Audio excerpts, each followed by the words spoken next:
northeastern New Jersey, go. Essex County in northeastern New Jersey, Richmond County in southeastern New York until 9:15 p.m. At 8:36 p.m., severe thunderstorms were located along a line extending from near Morristown to near Millington to Millstone, moving east at 30 miles per hour.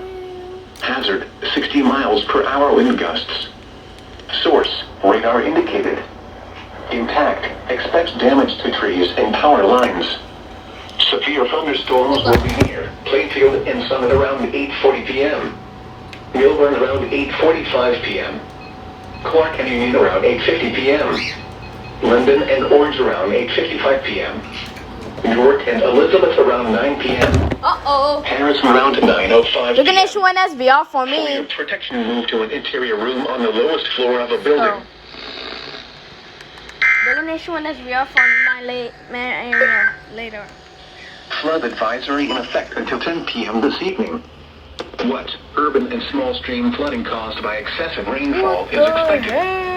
Where? A portion of southeast New York, including the following counties: Orange.